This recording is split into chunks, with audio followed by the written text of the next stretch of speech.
He is barely in that game. He's like, I'm a boat.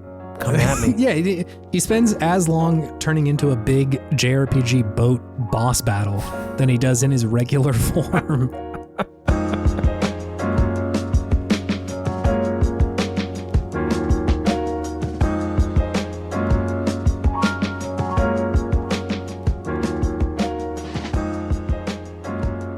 It has felt like 1 million years since we recorded this podcast, David. I think especially for you, because you have a need to share your thoughts on video games. It's Chase. it's the curse of having this podcast now, is that whenever I'm playing the games, I'm thinking about them. I'm in there chewing on those details, man. Oh, you're thinking? It's which you out here do capital T thinking right now? Maybe for most people this is a normal thing that happens when they play video games, but I've got 15 to 20 years of not thinking about video games while I played them under my belt. So like having this podcast is an opportunity for me to be like, what does it mean, man? I think you've taken that 15 years of not thinking about games and condensed that into the last 3 years of really fucking thinking about games. Yeah, man. I feel like you think more about games than most people I know. Well, I mean, Yes. like, I guess that's appropriate given that we host Video Game Podtimism, the optimist video game variety show where two best friends talk about the wonderful world of gaming. My name is Nice Chase. segue. Thank you. My name is David. I'm always looking for that off ramp into the intro, and here we are. We found it. But holy moly, we didn't record for literally one single week, and I have Holy fallen. moly. Chase is dying over here. I've bursting at fallen. the seams with video game information and takes. I think partially the issue too is I'm playing like a video game, David. It's like not just like, oh, I picked up this tiny little indie that's like doing a couple things well. I'm playing a video game, and I also have You're playing one whole video game? it's actually more than one. I will get there, and I also have an idea that I want to share with you and our listeners once we get there. Okay, hold on. This is too much for me. Chase Yeah, is playing man. a whole video game plus some other games, and he's got an idea. This is maybe the biggest podcast we've had since the first podcast. Yeah, 2023. I'm really turning over a new leaf. I got this thing called a fucking brain, man. I'm Chase using it is now. thinking and he has ideas. Everybody watch the fuck out. I'm dangerous. He said after taking a sip of a hot toddy I did. from his pug mug. This one's actually a cat mug, although I do own a pug mug. Oh, okay. I was off on that one. I apologize. Anyway, we should talk about some of these video games. We should. Also have a new mic. I know we don't ever talk about the equipment we use, but like I got a new mic and I'm feeling really good about it. Chase is big balling over there with this mic. I'm feeling great. All black. It looks like Death's microphone in like a cool way. It's nice. It's a good one. Johnny got it. Cash's microphone. Oh my God. Yeah. If I started using like a rockabilly microphone for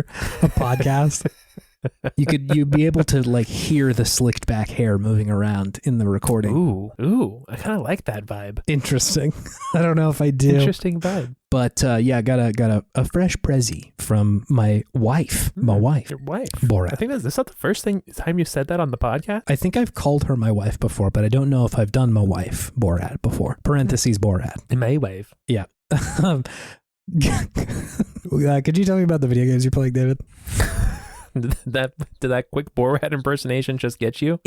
I think I feel bad because like, not bad, but I don't like that Borat is kind of still funny to me. Like it was funny on launch, and then for I think like 15 to 20 years wasn't funny to me. And then I think within the last year, it's kind of come back around to being kind of funny.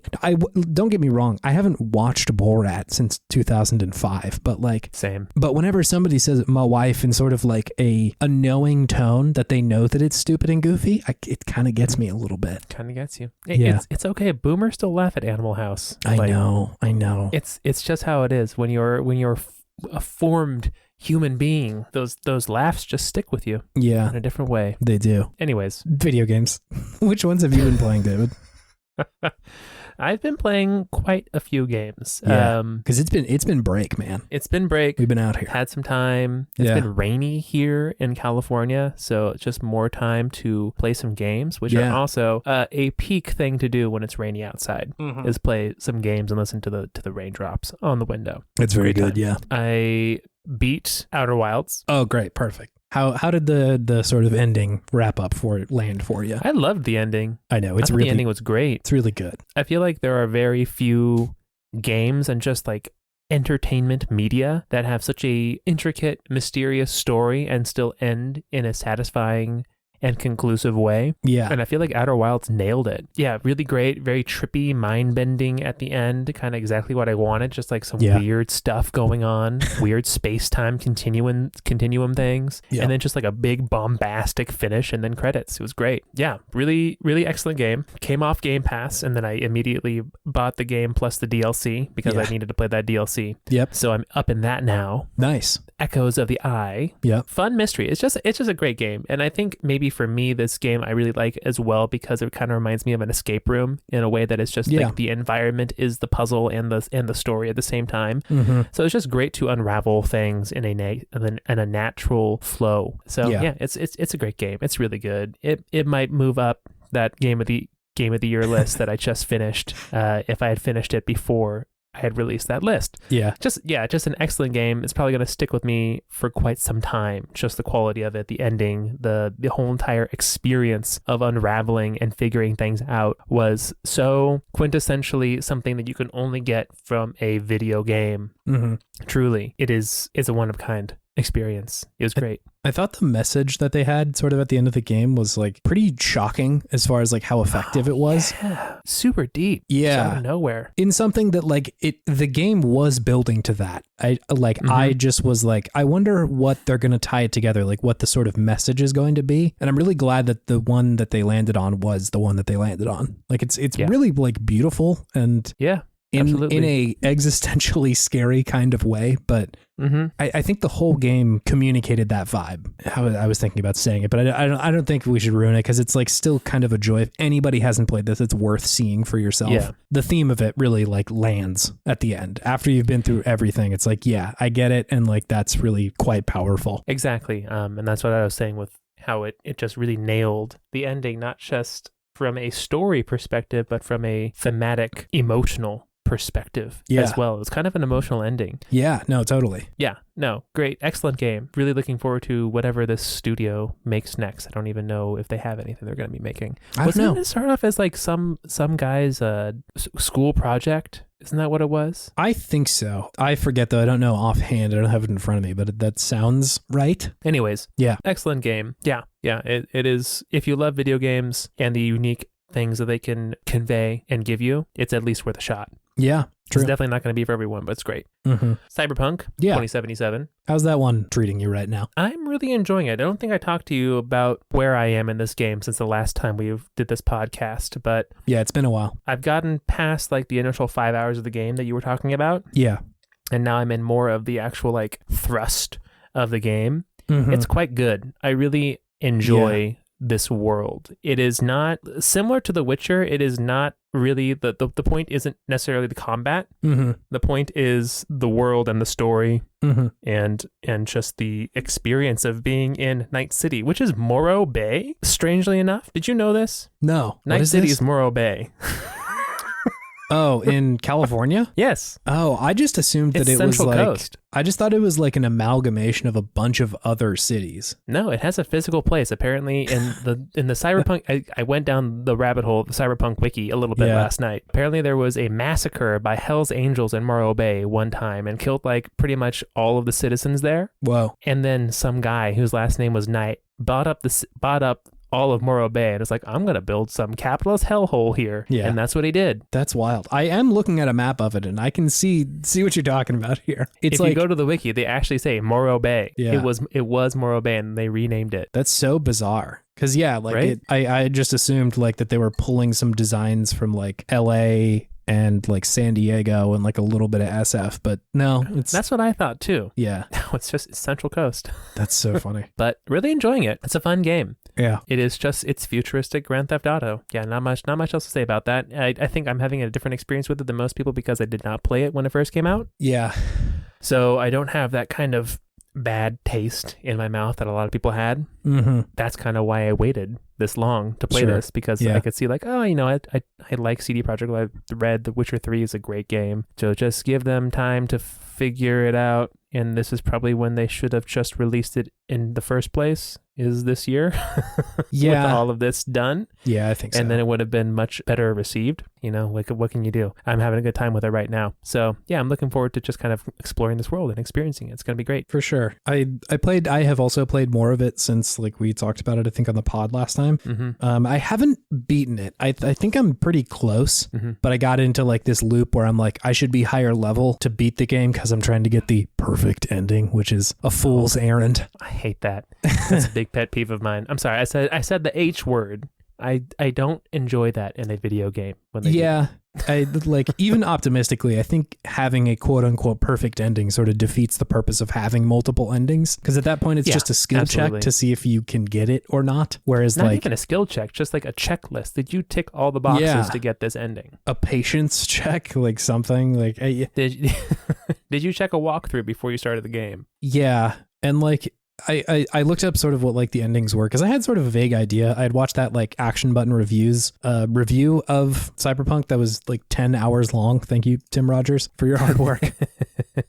And I knew that there were like multiple endings, and so I kind of looked them up. I'm like, oh man, like the good one is a lot better than the other ones. And I sort of prefer the model like in Silent Hill 2 where like there's one that is happier, I guess, but like all of them kind of seem like valid endings to these games, you know? Yeah. And especially if you're building up a game where like a lot of the draw is hanging out with these people that you like or that like end up being cool, you know? I like Pan Am. I want to keep hanging out with Pan Am, and I like all these I like River. I want to keep hanging out with River and all this sort of shit.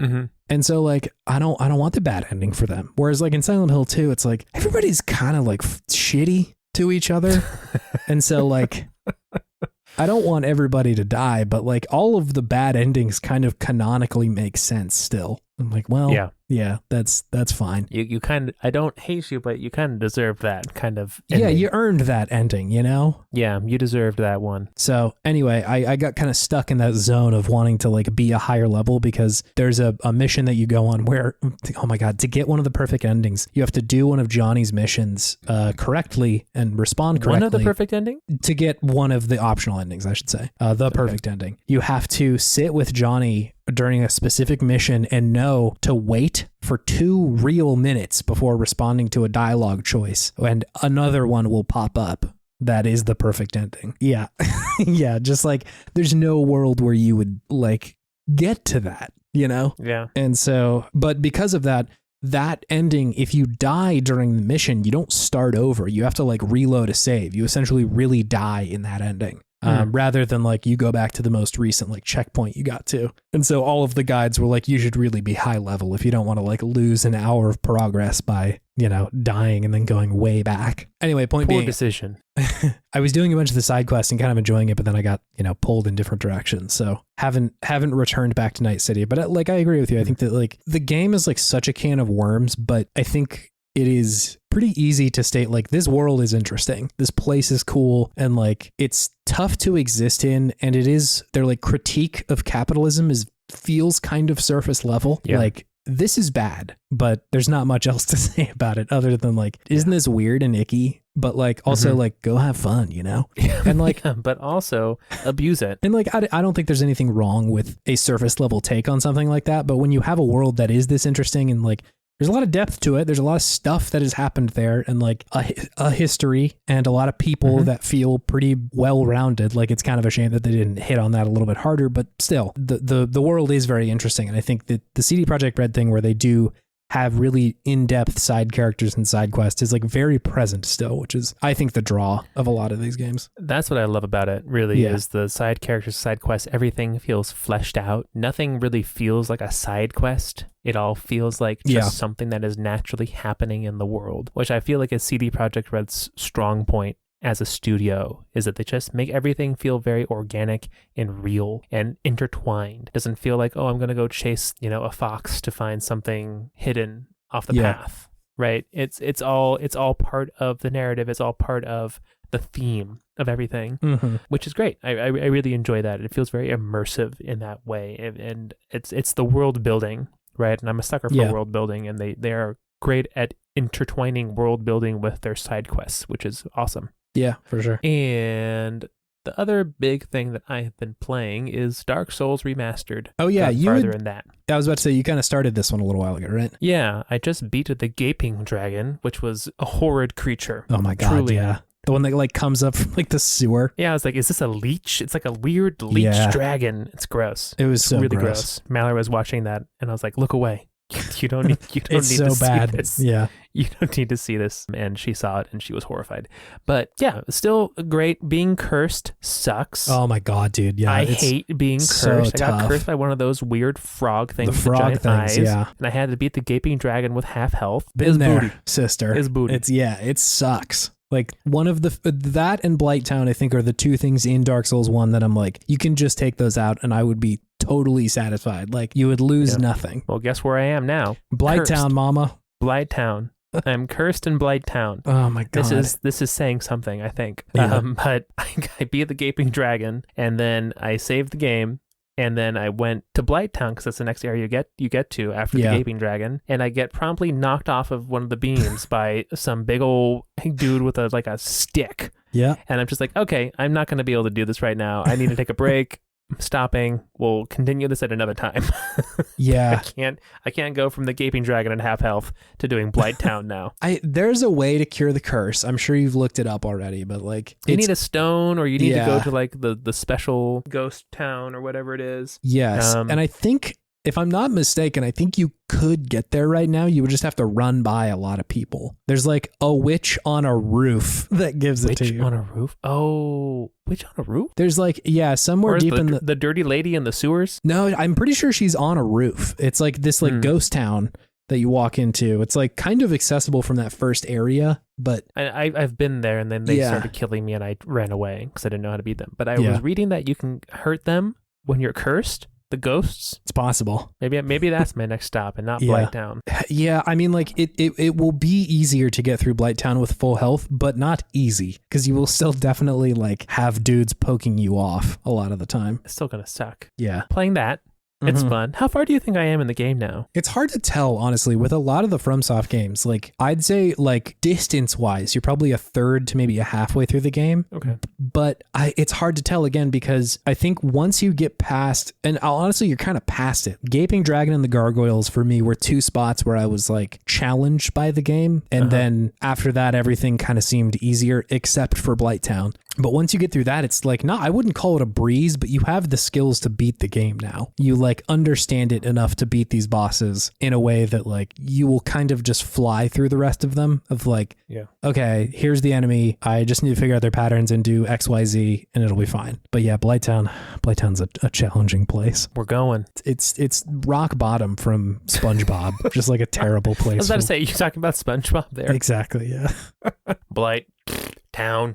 I was wondering if you were going to remember the deal with Rock Bottom. Everybody remembers Rock Bottom, okay? It was kind of a scary episode of SpongeBob. It was somewhat disturbing. It was really quiet. There's not a lot going on down there. They really cut back on like the background noise. Yeah, there's no happy-go-lucky background music. No. It's gone. It feels like The Sunken Place a little bit. A little bit, yeah. I'm with you. Anyway, so yeah, I feel like you're probably like, I don't know, a third to halfway through. Good to know. And that's it. What have you been playing, Chase Albee? I'm letting you in. I'm letting the vampire in. Thank you. I'm here to tell you about video games. So here's my idea, and also the games that I'm playing a lot of right now. Okay. I'm going to tell you the games first, and then I'm going to tell you the idea. Okay, I'm super ready. I am playing, and I have beaten Kingdom Hearts 1. Ooh. Kingdom Hearts Rechain of Memories. Oh. And I'm about halfway through Kingdom Hearts 2 right now. Damn, dog. They're shorter than I remember, to be clear. Yeah, Kingdom Hearts 1, I think I beat in like 19 hours or something like that. It wasn't very long. That is not a short amount of time, though. It's not a little amount of time, no. I did have all of last week off, though. So, like, all I was doing was Kingdom Hearts for a couple of days. Fair. So I've been playing all those games. And, like, I have mostly just been trying to answer the question, why do these games work? Because, like, when I look at them and I think about them, I'm like, it shouldn't work. Like, nothing. I am constantly confused by the plot.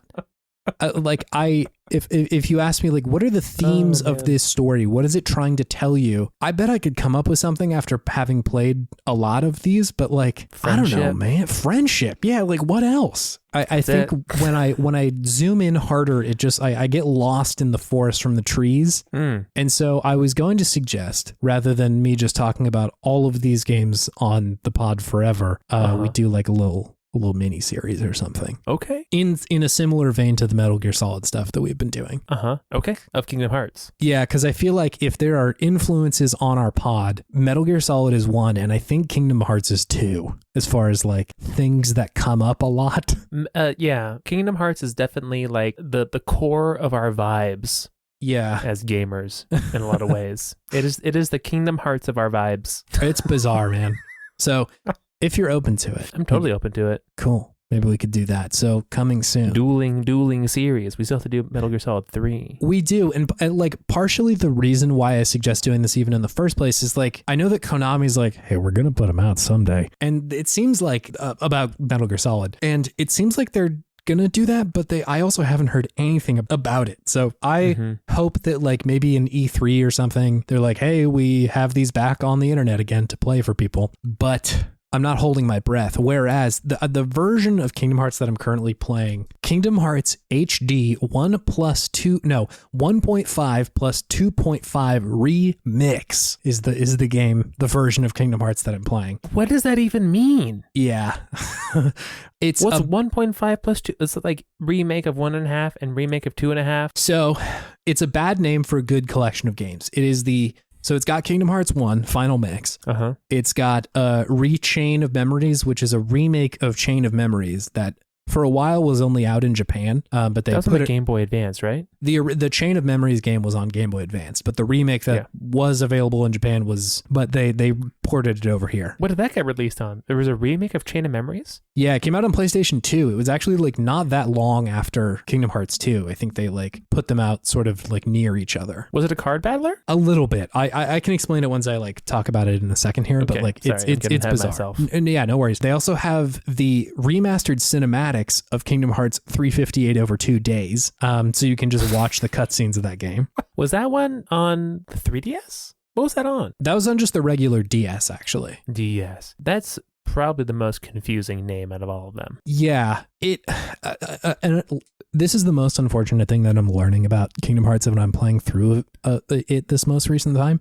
Unfortunately, a lot of it makes sense, which sucks. Oh, it's making more sense when you play it in order. So this collection also has Kingdom Hearts 2 Final Mix. It's got Kingdom Hearts Birth by Sleep Final Mix, and then Kingdom Hearts Recoded, which I don't know what that is actually, which has the cinematics, not the actual game, just the cinematics. That was released only on phones, wasn't it? DS, actually. DS. Yeah. Oh. Birth by Sleep, though. I know. Yeah. So, yeah, a lot of this is just I'm trying to square the circle of like what these games are. And for the most part, I'm trying to take them as individually as possible at the moment, like rather than just trying to understand like or to be an expert on KingdomHeartsWiki.com, you know? I'm trying to like just look at each fucking game and understand what it's doing. I'm the top editor of the Kingdom Hearts Wiki.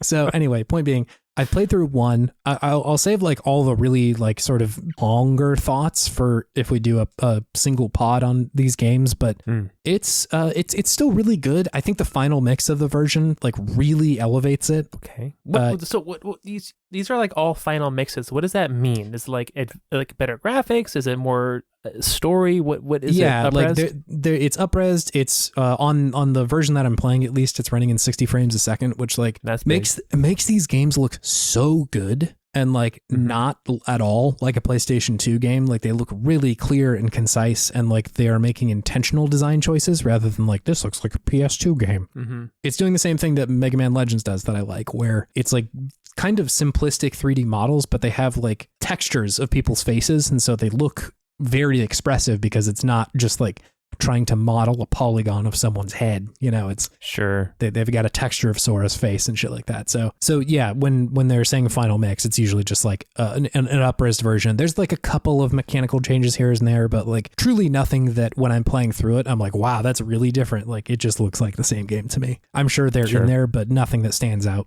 dramatically. It's interesting playing through the first one. This is the one that I have played through, I think, the most. As far as like replaying the games, I think you and I played through 1 and some of 2, like probably 10 years ago at this point. Something like that. Yeah, we decided let's replay them. Yeah, it was a good time. It was a good time, and I think in thinking about this series, like it really does. I forget that like Kingdom Hearts 2 is when all the shit really popped off with like how wild the story got. That's when it got Organization 13 and everything. Yes, sort of. 358 over 2 is like goes pretty hard on the Organization 13 stuff, which unfortunately makes it all make a little bit more sense. But what do you think? Unfortunately, isn't it good that it makes more sense? It is. I think just like I like the idea that Kingdom Hearts is uninterpretable and hard to understand, but like if you look at it, like it is there. It's just the naming convention is awful, and like the fact that they're using similar 3D models for 2 totally different characters is like so bizarre and strange. So are you upset that it's more comprehensible than Metal Gear Solid? Is that what you're saying? I still think Metal Gear Solid is more comprehensible than this game, man.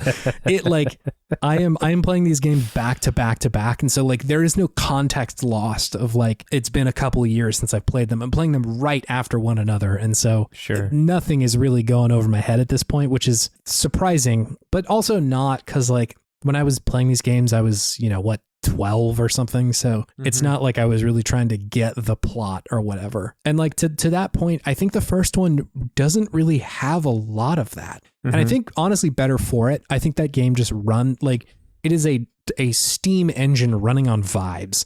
Like there's just barely a story in there, man. Like you like start on your island with Riku and Kairi, and like, the like calamity happens where everybody gets kicked out of there and like the world gets taken over by the Heartless. And then you immediately find Goofy and Donald. And then like the rest of the game is trying to find Riku and Kairi. And that's like it.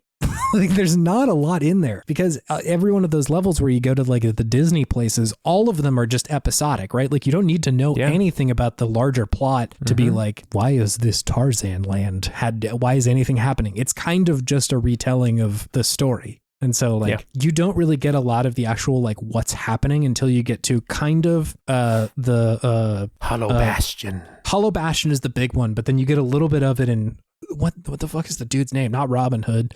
Not Captain Hook's other dude, Peter Pan. Sure. Yeah. You get a little bit in Peter Pan with like Riku coming out and being like, hey, I'm like maybe a bad guy now. But until you get to Hollow Bastion, like there's not a lot in there, which is, I think, fine. Like I've been trying to figure out why that works. And I think a lot of it's just like the game wants you to feel like you have been on an adventure, and it doesn't really matter like how it gets there. And I think a lot of JRPGs do this where like they just want this to feel like a big grand adventure. And so like they can be these little episodic chunks of like, well, today we're just going to go to Agrabah and hang out with Aladdin. And like, that's it. Like you kind of get a little bit of like, Maleficent is talking to Jafar, but like other than that, it's just Aladdin. It's just the plot of Aladdin. But it's fine because you're doing it with your friends. And like, I think so much of the game is just relying on this sensation of like, I am fighting with my friends to do something that is good. And that's a lot of the game. That's a lot of what it's doing. You said it's running on a steam engine of vibes. Yeah. And like, I think that works. I'd be interested to like dig a little bit deeper with you if we ever do talk about it like in depth, but like my shocking or my big takeaway from playing the first one is like there is so little of everything else in here. Ansem shows up at like the 99-yard line, man, like barely in that game. He's like, I'm a boat. Come at me. Yeah, he spends as long turning into a big JRPG boat boss battle than he does in his regular form. That's fair. He probably is a boat longer in that game for most people than actually himself. I tried to do a couple things. One, I did the thing that I never do, which is I picked magic as my like main attribute in this game. It's a bold move. There's a reason I always choose strength in Kingdom Hearts. For anybody who hasn't played it, essentially you can use like Final Fantasy ass magic of like, fire, thunder, or blizzard. And there are times in this game where that is very effective, like especially the big like round Heartless that you can't hit from the front. they're very susceptible to magic. And so like in moments like that, it's great, but you just have to manage your mana so closely. I just want to hit the dudes in Kingdom Hearts. And so I did to be hit. They're made to be hit. Yeah. So anyway, I did that. And then I also was like, I'll start on normal, but I'll probably boot that difficulty down. No. You cannot change the difficulty once you've started.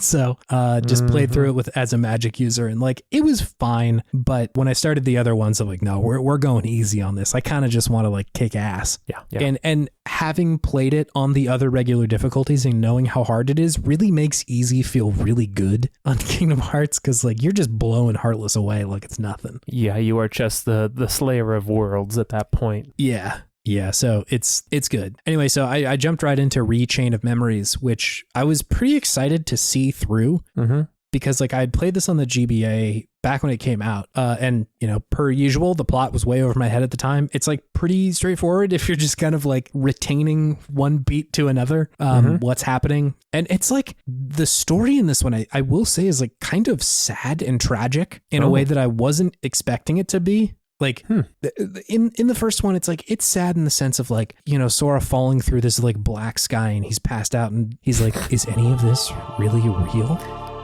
Will I ever see my friends again? Like it's sad on that level versus it's like sad in the way that like graduating from middle school is sad. Oh my God, it's perfect, David. That's perfect. Am I ever going to see my friends again? It's like genuinely there's the perfect comparison. Kingdom Hearts 2 starts in this way too, where like it is, you know, 5 days until summer break is over. Like, ooh, that is the perfect fucking moment to put this game in, dude. Like, just that like bittersweet malaise that comes over you whenever you're coming towards the end of break. God.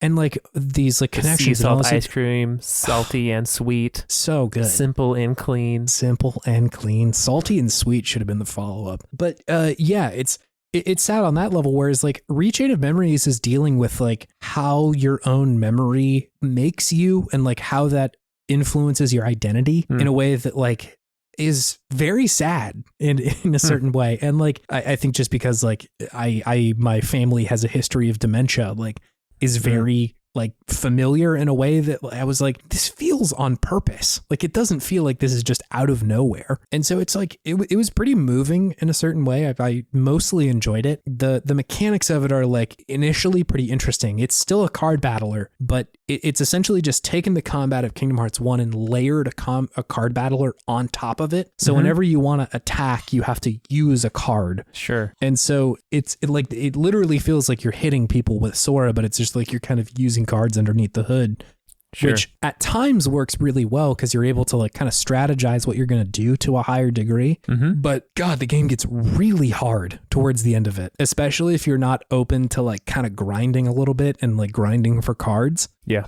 It was really challenging. And not to mention, like, it is almost a retelling of Kingdom Hearts 1. Like, it just runs through the same beats. And I'm like, I just played this like yesterday.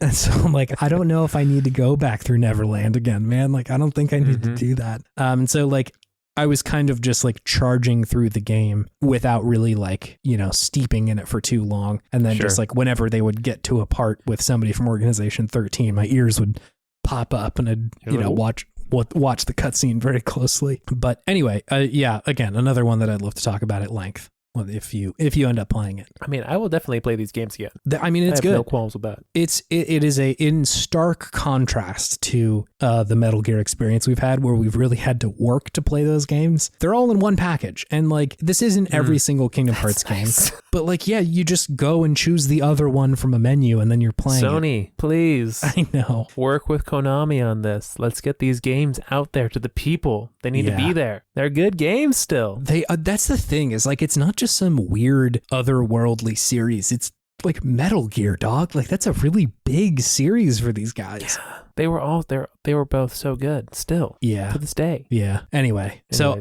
I got through that one and then just jumped straight into Kingdom Hearts 2. I think I'm going to watch the cinematics at 358 at another point. I read the wiki to just kind of like understand what happened, but I was really dying to get back into Kingdom Hearts 2. God, this game is so good. I'm enjoying this one so much. Kingdom Hearts 2? Yeah, a lot. Ooh, like right. I think a lot of it's just landing on me kind of differently than it did at the time. I think Kingdom Hearts 1 at the time was this like very kind of like emotional experience for me to play. And it was, again, I think I was just like totally open to the vibe of that game. And in hindsight, playing it as like a 30-year-old guy, I'm very distanced from it. Like I see Sora as like this kind of like sad young guy who doesn't know what he's doing with his life. And like, it's more of a boy needs direction. I'm just like, come on, dude. Like, it's not that I like think he's a bad dude or anything. It's just like it seems sadder to me, and I see it with a lot like farther of perspective than I did at the time, which was like much closer. It felt much more urgent. Whereas like God, Kingdom Hearts 2 just like boils that down to such a level that like I am there in that game. I will end up playing Kingdom Hearts 3 at the end of all this, but like I'm excited. You haven't played that one yet, have you? I have not. I played like an hour of it and got out of there. Yeah. Just keep going. And like something that I'm realizing is that both 1 and 2 just like nail their intro with like what they're trying to do and like how to hook you in there with like the first one being this like such good moment of tone for the game of like, we're going to play you the best fucking beach music you have ever heard. And we're going to put you in this world where you're with your best friends and you're just going to like hang out for a little while. And then we're going to take that away from you. And so like the rest of the game is just sort of this like, I got to find my friends, man. Like I got to go trying back to get that feeling back. Yeah. I'm like chasing that sensation of being home and being like in this like happy-go-lucky place. The second one does this as well, where you play through as Roxas, who in the game at that very moment, you don't have a lot of context for who he is. Unless you've watched the cutscenes of 358 days or 350 over 2 days. But it explains almost nothing and is just like, hey, here's Roxas. He's having some weird dreams that seem like he maybe knows who Sora is. But it's the 5 days before summer break. Go hang out with your friends. And like that conceit and the way that they put it forth is just like incredible. I was like just soaking in the vibes of the intro. Whereas I think like the first time and even the last time that I played it, I was just so in a hurry to get back to the Sora part of the video game. Yep. That I like didn't allow myself to enjoy this part of the game, but it's so good. It is so good. It's very pastel in a way. Yeah, it's like really nice. And is it Twilight Town? Is that the name of the place? Such a good location. It's like, again, it's got this just the whole town is melancholic in this beautiful kind of way of like, it's so nice here and so cool. And we're going to have to say goodbye to it really soon. Twilight, right? It's been a beautiful day and now it's ending. Exactly. Yeah. That's how it always is here. And so like I loved that part of it. It eventually, of course, goes on to do the Kingdom Hearts thing where you're like, okay, now you're Sora again and you're going to a bunch of different Disney places. And like that's all really good. I think that that part of it is similar to the first one in a way that's like, yeah, it's still fun. I like going to, Mulan Zone and hanging out with all her people. Mulan Zone. And so like it's very good in that way. I will say like almost immediately the combat in this one is like exponentially better than the other games so far. Oh, it's so good. Holy shit. Like in the first one, you're kind of just doing the same thing through most of the game. Like it really doesn't change that much, but like God, when you're like fighting the first instance of it is like the boss battles are immediately a lot better with like the kind of limit triggers or whatever, where like you hit triangle and something different happens. But the first time that you're fighting like Axel as Roxas and it's like this huge column of flame that you're like running around the side of as Roxas, like it's so good. The movement got really good in that game. Yeah, they really like it starts to layer on top of itself that starts to feel really significant, where in the beginning you're kind of just doing the same attacks that you did, but once you start doing the unlocking newer combos and longer combos, like you're almost never standing on the ground anymore. You're just like knocking dudes up into the air, like spinning around them and doing a bunch of damage and shit like that. And so like the combat ends up feeling like really, really good in a way that's like, I'm still not bored of it. I've played it a lot and I'm still like, oh, this is really good. Not to mention that you earn newer moves by leveling up the limits. Like when you change your clothes and it turns into like a different form if you merge with Goofy or Sora or Donald. It's very, what is that show? Zoids? Oh my God. Yeah. The Zoids deep. God damn, David. Bringing it out. It's similar in that like, yeah, whenever you merge with someone, it like changes your form a little bit. And then if you use that form enough, you can like get longer combos or jump higher or shit like that. Mm-hmm. It feels really, really good. And like I said, it's the Organization 13 stuff is absolutely bananas. And like, I think when I was playing it at the time, there were just a few too many names that started or contained an X that I just could not really keep track of. You add an X and then you move all the other letters around, and that makes the Organization 13 name. And yeah, that's how it works. Until you have a new name. Yeah, I think like having the idea that when somebody is corrupted and they turn into a Heartless, that also a nobody is created, that sounds like nonsense, and it is. But if you can just hold those two things to be true, everything else kind of makes a little bit more sense. Because a Heartless is their body that no longer has a heart, but their nobody is their heart that no longer has a body, right? I think their Heartless is just like this kind of corrupted creature, because like the whole conceit of the nobodies is that they don't have hearts, but they're still like a body, right? Axel's whole thing is that he thinks he can still feel, despite the fact he like doesn't have a heart. Wild. It's a lot. And so like, even still, whenever I zoom in on any detail, it unfocuses and I don't understand what's happening. It's like in science class in middle school when you try to learn how to do the microscope and you just keep on getting a blurrier picture. It's like, it's not getting better the harder I look at it. Mm-hmm. And so like, just like, okay, Xemnas is Xehanort's nobody. Perfect. Great. I don't need to know anything else about that. And it makes a lot more sense. But Xehanort also has an X in his name. What is his original name? I think it's Terra Xehanort, that like the version of old Xehanort in Birth by Sleep, the like old crotchety guy. Yeah. I think he merged with Terra at the end of Birth by Sleep. Yeah. And then I think that's the guy who shows up as Xehanort a little bit longer down the road, and then eventually like, you know, turns into a Heartless, and then his nobody is Xemnas? The leader of Organization 13. It's on again. It's kind of nice the way that the game delivers it to you, because you get like these plot beats every couple hours. Like they're really not hitting you over the head with it. And so I kind of slow drip. I have like a whole Pirates of the Caribbean level to think about who Xemnas is. The Pirates of the Caribbean level in Kingdom Hearts 3 is pretty good. It's not bad in this one. It's hilarious to me that they just use the song from Pirates of the Caribbean in every single fight. Like, yeah. It's like in the movies, it's supposed to be the like climactic moment whenever that happens, and like one Heartless shows up and they're like, fucking roll it, dude. Get that shit going. It's so bizarre. Oh, that's very true. That's very true. Anyway, I'm still really enjoying 2. I think out of the 3 of these that I've played, this one is still like really landing on me the right way. Mm-hmm. But it's also, I think when I'm thinking about Kingdom Hearts, this is the game that I'm thinking about, like in all of its confusion and all. You're thinking about number 2. Yeah, again, because like just the first one was a surprise to me because it was so simple. It barely touched on and clean. It was also clean. And so it's interesting.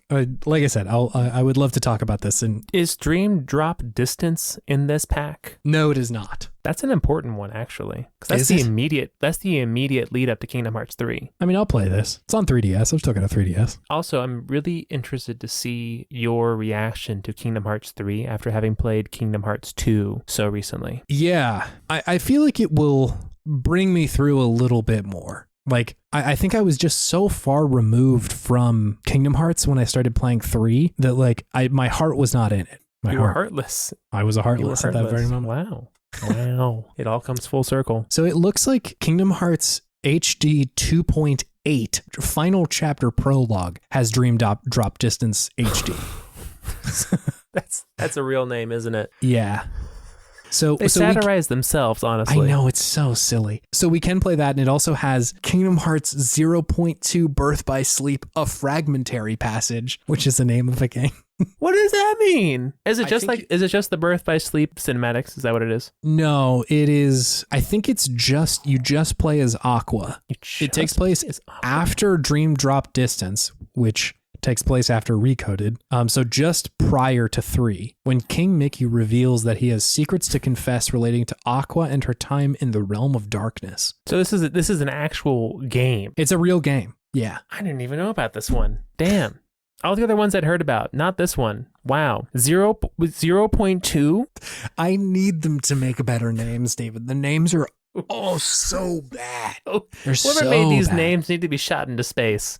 Just shot right into space. I'm sorry, that's mean.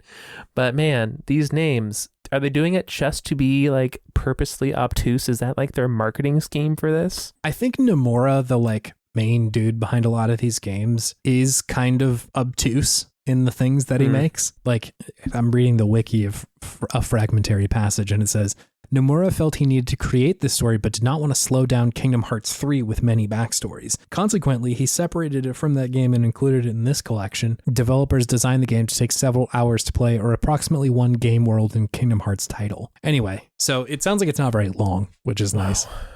Sure. And then, of course, this collection also includes Kingdom Hearts X back cover, which is an hour-long cinematic set during the events of the game Kingdom Hearts X. What is that game? I've never heard of it.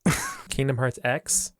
Kingdom Hearts. And it's all set in the world of Triple X with Xander Cage. Forest Hill Bridge near where you got married, Chase. Oh my God. It's there. It's there. This one is the phone game, Kingdom Hearts X.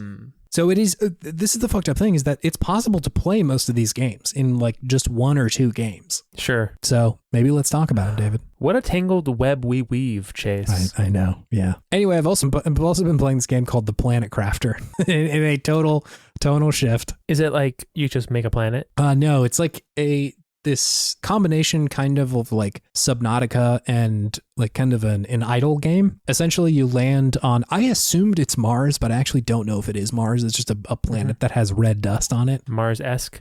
Yeah. And the purpose of this game is you're essentially trying to terraform a planet, and you do that through a number of ways. It's like you build things to heat up the planet, you build things to make more oxygen or pressure to make like an atmosphere, or I think that's it actually. I think those are the things you're trying to like increase. That's kind of nice. Climate change is the good guy in this one. Yeah, exactly. You're building things for good. Anyway, I'd like seen this on Steam, and they were just like, hey, because you played Subnautica and a little bit of Satisfactory, like you might like this game. And I will say, like, it's not those games. I think it is the closest to Satisfactory, to Subnautica, in the way that like you're kind of just like looking around for stuff to build and like getting new like recipes and shit like that through that.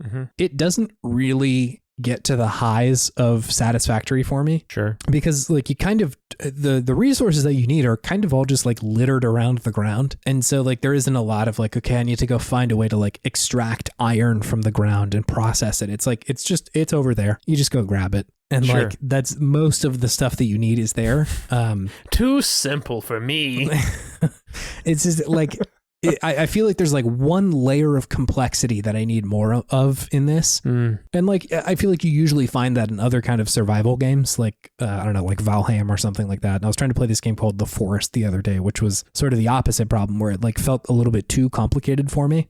Somehow Satisfactory skirts around that. I don't know how, but anyway, it feels very simple initially. And I was like, I don't know if I really love that approach, but it eventually takes this turn to an idle game where like you've built all this stuff, and you're kind of just like waiting for it to like tick up enough to be like, okay, I have enough heat that I've unlocked a new recipe to build better like pressure miners or whatever. And so it starts to kind of like layer onto itself of like progress in one part of the game means progress in another, which is, it's like fun, right? Like you get better O2 tanks, so you don't have to come back inside quite as frequently. 2 tank.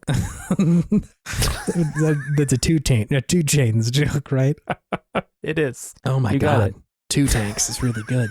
And better, like you can move faster or you can jump higher or whatever, or stuff like that, right? And there's, you know, of course, a bunch of like old ships that you get to go try and search through to see if there's any like salvageable stuff. Sure. Which is all very good. I think I'm enjoying it for the moment, but like pretty much the very second that this year's like barrage of video games starts falling down on me, I will probably start There's playing. some games coming out this year. Dude, it's wild. I like recently was just like, I wonder what's going on this year in games. Cause I know like the major stuff, right? Like I know Fire Emblem is coming out this month, which I'm pretty excited about. Ooh. But, and you know, like, oh, Starfield is eventually coming out this year, but like there are so many fucking video games coming out this year. A lot of stuff. It's like how last year for me was the wedding year.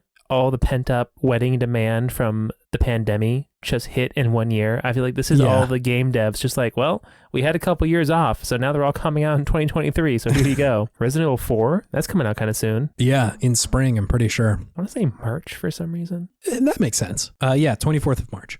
There's just a lot of stuff coming out, so I think like whenever that stuff starts dropping, I will probably not be playing this as much. It's just sort of a nice, like, I'm gonna pop on and play for 20 minutes or whatever.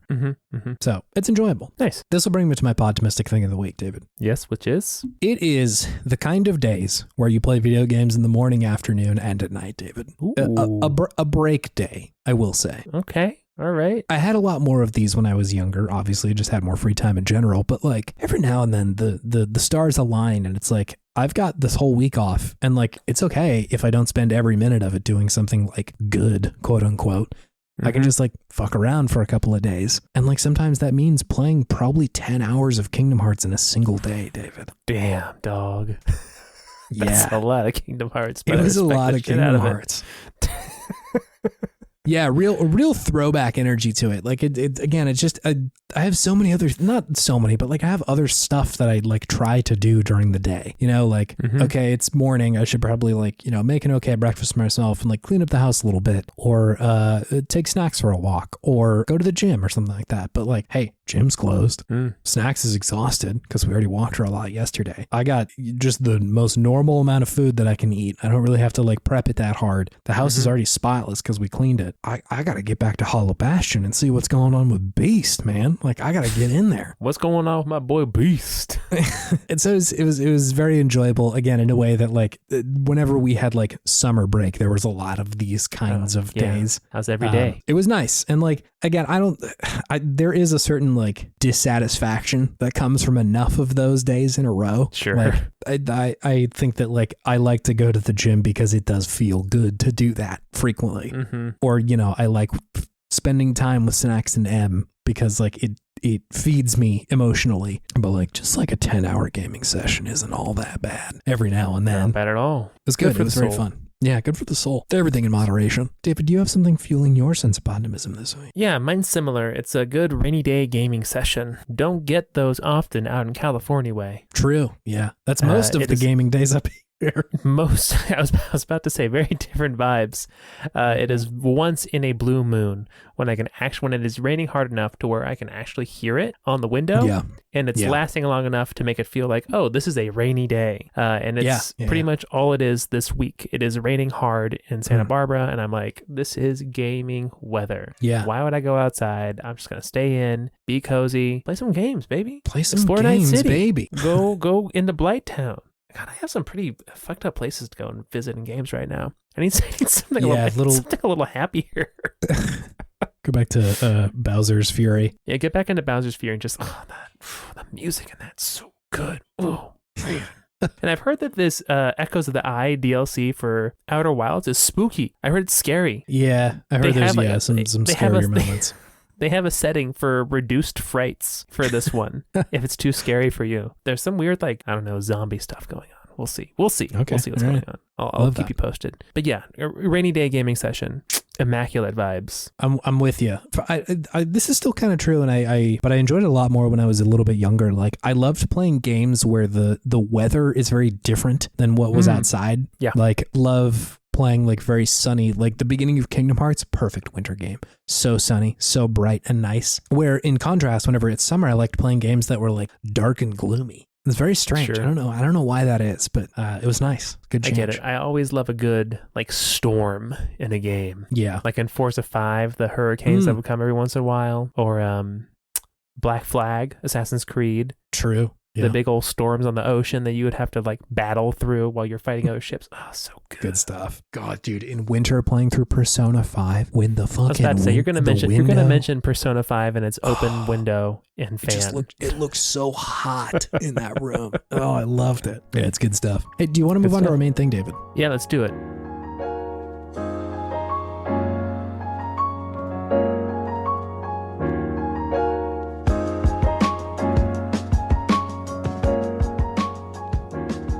Welcome to Good Games 2023 edition.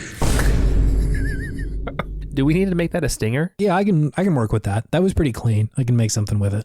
2023 edition. If it's your first episode, we do this segment quite a bit. It is a segment where we talk about the okayest games of yesteryear and gush all the things that we love about them. It's a nice it's a celebration of older kind of okay games. Or recent okay games. We've done some recent ones. And wanted to start the year off on an interesting foot. So we played this game called The Mark of Kri, which is a video game that... had you played this before? I had not. No, I did not play this game. Interesting. Okay, I think I had. And this may have been a rental or something like that for me. It was rated M for mature. Yeah. And I was a little sheltered boy, so I was not allowed to play this one. I mean, it is pretty violent, this game. It's violent in a very Disney way, which is weird. Yeah, it's strange. We can let's get into it. Let's get into it. Let me hit you with some hot stats about this game, David. Hot stats. So Mark of Kri came out July 29th, 2002 in North America.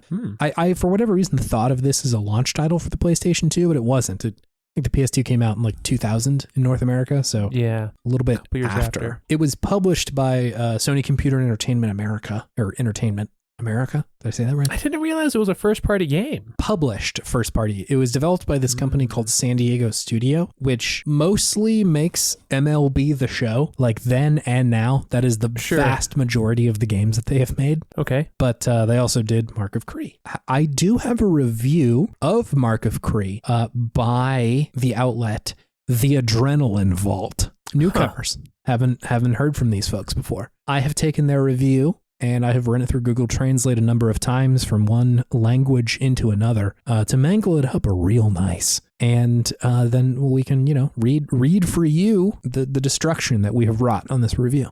So with that, I'll read you what they had to say. The Creed version is really fun and one of the best bronze games I've seen on the PS2. Clever gameplay and beautiful design can create an evil feeling that can only be described as Metal Gear Solid goes wild. Konami games focus more on story and character development, so the comparison is unfair.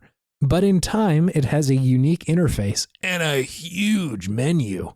Punches is well fought where you can immediately fight enemies, which is immediately very difficult in this immediate game. With a good story, good sound, good graphics, this good game is perfect for fans of Creed. Whoa, so it's a good game. 9 out of 10 is what they gave this one. It's perfect for fans of Creed? Creed, yeah. Like Scott Stapp's Creed? Yeah. I just found out the news today. Just found out the Mark of Kri is a pretty good game for you and me. I think I probably would have had to have bought this game if Creed sang a commercial for it. I like fucking video games and playing them so right. Okay, let's hear the chorus now, Chase. That was it. Yeah, that was it. That's arms wide open. That was good. Whoa. What is this game, David? I'm still reeling from that review. Metal Gear Solid Gone Wild? Goes wild, yeah. Goes wild. Oh, I'm sorry. You spent a little bit too much time on Reddit, David. I spent a little too much time on Reddit, yeah. I was like, whoa, what is happening there? You don't say. Solid Snake, who? Solid Snake is now a double entendre. Yes, and please and thank you. Please and thank you. What is this video game? This video game is a third-person action-adventure hack-and-slash game based on a Polynesian backdrop. Yep. Right? Yeah. It's violent.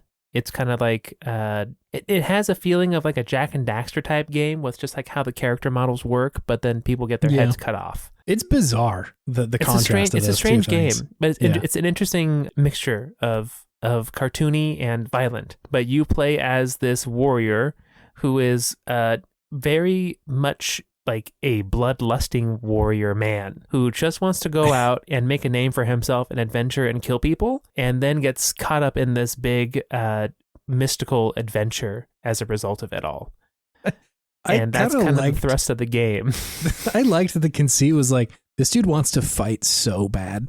He just wants to go out there and kick ass. Oh, he's just like, I don't want to like mop floors and do stuff. I've been learning the way of the sword since I was a child. I must go out and fight. Fight, dude. I need to fight. Yeah, and it's Very, very strange in how it's like, yeah, he just wanted to kill people.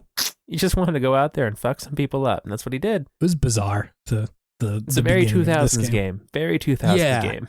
Yeah, they're like, and this man, it was a big, strong man, and he wanted to go kill some people, so he did, and it was cool. Violence. You know how that works.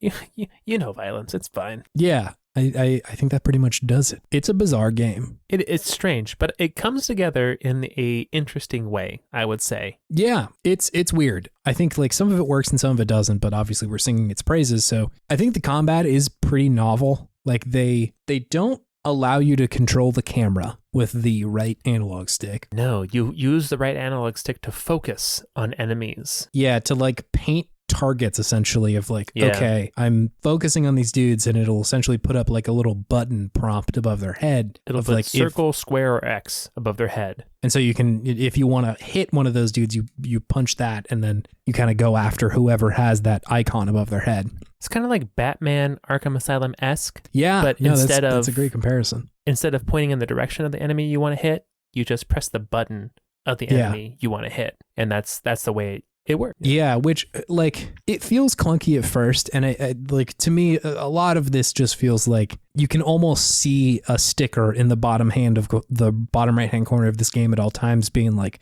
it's the DualShock PlayStation 2 controller, dude. Like they really want you to have two analog sticks. Yeah, like they're experimenting with the fact that there is two sticks. This was very much still in the experimental phase of the two sticks, along with a Rise to Honor featuring Jet Li. God. We will inevitably talk about that game at some point. We have to play that game eventually. I think so. Yeah. But yeah, Chase is not going to have a fun time playing that game, judged by how much he was touching his face while saying that. I don't know why my eyes got really itchy when I thought about Jet Li's Rise to Honor. It's novel, like the way that the combat works. It's something that like it's not done like this anymore, because I think the jury is no longer out on how to control a third-person action game. FromSoft cracked it. Yeah, I think so. Right, like, and bizarrely enough, I'm sort of glad that like the FromSoft games exist, because I can describe this game as kind of FromSofty at points. Mm-hmm. Like you take a long time to hit people. I think at the time I might have called that clunky, but I don't think it is. I think it's just like you really have to like be conscious of how you're moving around people. Absolutely. Yeah. Which is like cool. That's not a bad thing at all. And I think they do it in a way where like you're encouraged through the game to be like, you should use your bird to go like make sure that there's not like 100 dudes around the corner. Yeah. Which is effective, because the moment you're overwhelmed with dudes, it usually breaks bad for you. It's not a good time. No, you're sort of encouraged to be like, you should take them on fewer at a time, because one-on-one, there's like these guys cannot beat you. Mm-hmm. So it's interesting. I think that that's like a fun concept, and one that does sort of mirror how tough it can be to like engage with somebody in combat in real life. Like, oh yeah, one-on-one's a lot more even playing field versus like if there's just 3 of them, that's no good for you. Yeah, you're gonna have a bad time. I agree. It's almost like a hunting game in a way. You're hunting people, the most dangerous game. Yeah, because you're trying to plan out your route by using the bird, doing as much stealth combat as you can, and it definitely becomes that the weapons become kind of like your last ditch resort if things break bad, as you said. Yeah. It's much more beneficial for you to do things stealthy or ranged with the bow, which I enjoyed the bow actually in this game. The bow I thought felt pretty nice. Yeah. For a game this old, I would say. But yeah, the combat is very interesting. If you play it like a just button masher, you're going to have a bad time. Yeah. You really have to think about, where am I? What animations are the enemies doing, right? Mm-hmm. Do I need to be blocking right now? Am I in a bad position? Are there too many people around me? You have to think about that kind of stuff to fight effectively. And once you get that down, it can actually make some pretty cool cinematic moments with the fights, which is pretty fun. And that they're kind of starting to unlock that in this very early game, right, of these 3D action adventure games. Which, like, you don't always get that in games. Like, a lot of the time, you do kind of have to just focus on one person and fight that one person. But it is cool when you're kind of surrounded by people in this game and you're fighting one in front of you, and then you notice like, oh, there's somebody right behind me that I should probably hack at for a second. And because like contextually they're behind you and you hit attack like Kri, whatever the dude's name is, I don't think it's actually Kri. Rao. Yeah. Whenever he like attacks, he kind of like takes his sword and thrusts it behind him while he's still looking in front of him. And so you get like a lot of cool animation that isn't like typical of a game like this. They do a lot of animation in this game. The game is very animated with the character models, I would say. Sometimes maybe a little over animated, I might also say, like with the traversal and stuff like that. But it does add to the feeling of life in the game, the liveliness of the characters especially. And it felt like I think I said earlier, like Naughty Dog-esque with how the characters are animated and they're very bouncy and kind of round and full and lively. So I did enjoy that. Yeah. So the art team consisted mostly of 2D animators. And so like I think you can see that in the game. Like there's definitely a high emphasis on like, let's make this look pretty good as far as animation goes. Like, I feel like it's pretty easy to make a game just like a dude is holding a sword and then you hit a button and it's right in front of him attacking someone, rather than like, throwing the sword up, catching it, hitting someone, and then just like stabbing behind you. Sure. Which is all just based around like who is around you. I think that part of it's like definitely the thing that stood out to me the most. Like a lot of this was like, yeah, it's a PlayStation 2 game, but like the way that the fights played out were kind of like the thing in this game for me. Yeah, like for the time that it was released, very cinematic and different, right? Yeah. Games were not really doing this back then not at all. And it makes sense that they take the time to kind of show it off, because it's like, whoa, look how much time we put into all of these animations for each attack. It's pretty cool. It is. And like, even still, I think there is some stuff that's like, yeah, that's like, some other games have definitely done that. And like, I think you're correct to bring up the Arkham games, because like a similar thing happens, right? You're surrounded by guys and Batman has to fight them all. Yeah. And like, that's similar. It's You're not quite the same death ballerina in this one though, as you are in Arkham. No. Yeah. The danger is much more urgent in this one. Rather than Batman just like punching every dude in the circle. Yeah. No, I like mostly had a good time with this game. I think, some of it feels outdated and like there's parts of it that I kind of had to like put on hold, especially after playing so much Kingdom Hearts where like the combat's like pretty fun for a button masher. Yeah. Like it didn't feel like a step backwards. It was definitely a step like diagonally where like this is different than a button masher. And some of it is good. I have to pay attention more than I am in Kingdom Hearts, but like, yeah, there was clearly something novel going on, which is cool. I liked that a lot. I agree. And I did like the Polynesian backdrop to the game. I want more games set in Polynesia. I think that could be fun. Yeah, I'd be interested, because I'm definitely not the dude to know about this. I'd be interested to see like, they do enough research here, like for this one. Yeah. I would say probably doubtful. But probably doubtful. It's still good to see some representation. Yeah. I like, it's not that I think the flat development of like, this guy's a badass and he wants to kill people is like, I could use a little bit more, please. Yeah. But yeah, like there really aren't a lot of like Polynesian characters in games or settings. Like why not? Just make a Moana game. There's gotta be a Moana game. Is there not a Moana game? There probably is. Moana is it any good? Is it the Dark Souls of Moana games? Well, we do have Disney's Moana Mobile. Moana Island Life is the name of the game. There is Moana Rhythm Run. It appears to be a rhythm game. I'm a little bit surprised that there's not more Moana games, David. They chickened out. The cowards chickened out for all you Moana fans out there. Wow. That was a good pull, David. In no world could I have pulled that character's name. Yeah, Mallory's nieces are big on Moana, so. Sure. Yeah. I cannot claim this as a true victory.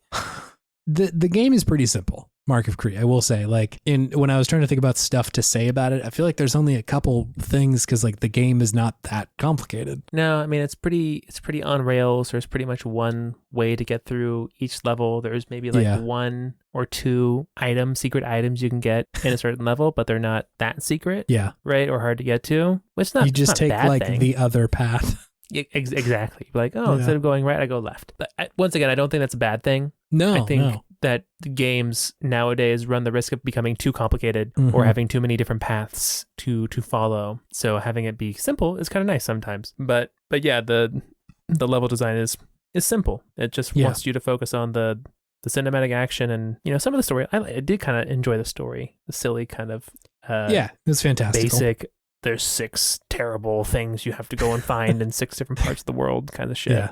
Yeah. But yeah, I had a good time too. It was fun. It was, I think, a game that probably was more groundbreaking when it came out.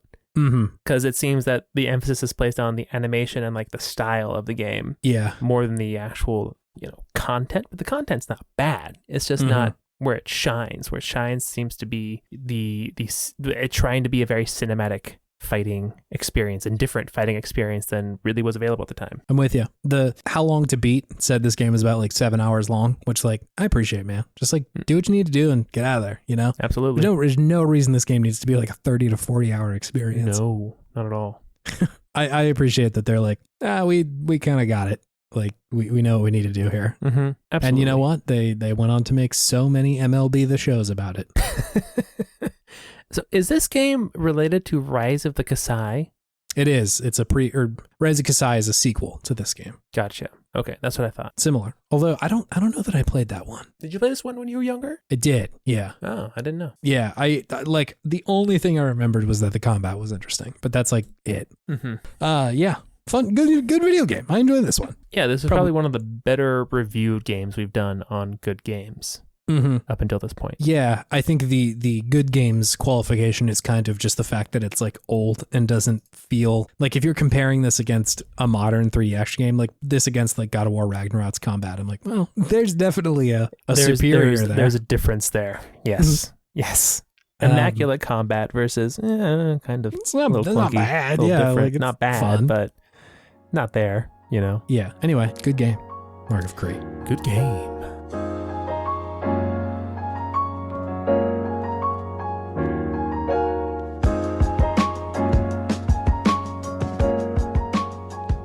So, if you want to contact us, if you want to check out things we've done before, if you want to leave us suggestions for games to do in the future on this podcast, where do I go? You can go to www.podtimism.com. Nice. With your parents' permission, of course, and do any of those things there. We have links to our social medias. We have a suggestion box to leave us suggestions for future games. You can search our past episodes for games we have done. Yeah. It's really a one-stop shop for all your Podtimism wants or needs. So come on by to the Pod House. That's what I'm calling it now, apparently. Wow. Yeah, that's fun. I like the Pod House. That's good. Pod House. But yeah, go to the website if you want to do any of that stuff. Also, this is our mandatory Scout Out of the Week. Thank you, Scout Wilkinson, for the beautiful podcast art. Thank you. You can go and check out her page on the internet at co-fi.com/humblegoat. Her commissions may or may not be open, but it's always worth a look because she is quite talented.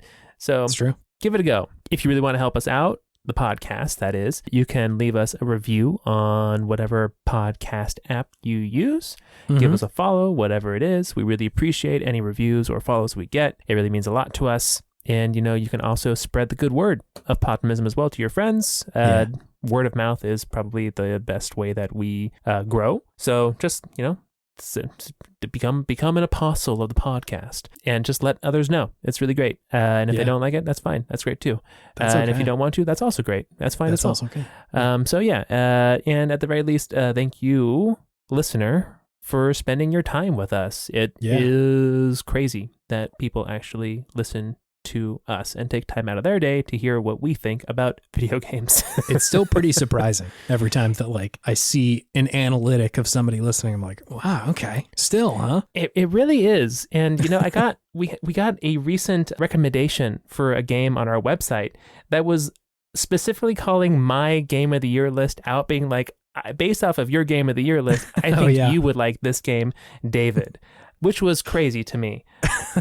Hill had suggested Minute to you, which is a good game. Yeah, they had said that based on David's game of the year, that it would be a pretty good one for you. So that is wild. That's crazy. I love that. That's crazy. It's so much fun. So yeah, thank you. I will definitely be playing that game. It's great. That's good. We'll talk about it on here. It's gonna be good. That being said, Chase, do you have any video game wisdom for the week? Yeah, I do. If you've ever listened to Creed, I've got a really good game for you.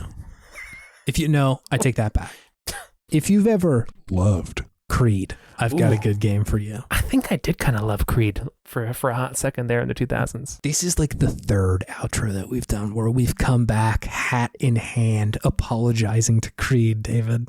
We've done this not less than twice. Apologizing to Creed? What are we apologizing for? Maybe not you, but at least me. There was a lot of heat on Creed for a little while there. We were very harsh on Creed. Not on the podcast, but just like as a people. You mean like butt rock? Is that what you're talking about? Oh, as a people, as a society, we were hard on Creed. We were pretty tough on Creed, and like their music is goofy and silly, but like I think we have all come to realize there's worse things in this world than that. 2020 happened, and we're just like, it could be a lot worse, everybody. Creed was not the worst thing that could happen to this society. Like maybe With Arms Wide Open ain't so bad. It's goofy, don't get me wrong. There's some laughter that comes out of me when I hear it, but like it doesn't not bang. Is With Arms Wide Open, is that the music video where he is full on Jesus posing with the wind in his hair? Is that the one? It might be Hold Me Now. God, that song I will say is pretty. That song slaps. I will say it. Yeah. I'm a Creed apologist through and through. They are my butt rock Christian butt rock guilty pleasure. Truly. Oh no, yeah, you're definitely talking about One Last Breath, which that's the one. He's on a cliff. He's on the cliff, and he's just in a black button-up shirt, man. God. Yes. For some reason, that is seared in my memory. Those like early 2000s music videos were something else, man. They really were just like, we have so many ideas for CGI. Yeah. It was the equivalent of Jet Li's Rise to Honor for music videos. Pretty much that whole entire decade. It's just like people figuring it the fuck out. Because it's just like it went beyond a novelty of like, hey, look at this funny thing we do, to like, oh, we can actually make something here. Also thinking about you, Evanescence. Anyway, I just teleported Chase somewhere. Yeah, no, I'm transported. I'm also half watching One Last Breath's music video right now.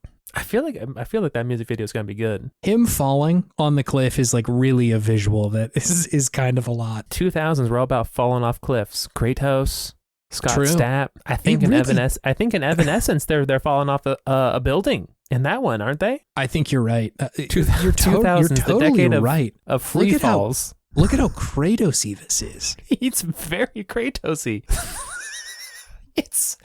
Can we get a side by side here? We get some Kratos in here real quick. And just his deadpan face as he's doing this is pretty funny. Yeah. There's got to be a video where there is Kratos falling to One Last Breath by Creed. Yeah, I don't know if that's on YouTube, David. I think that might be buried. It exists in my heart already. It might be buried in like 2003 internet. I don't know if it's actually there anymore. Here it is. Oh, wow.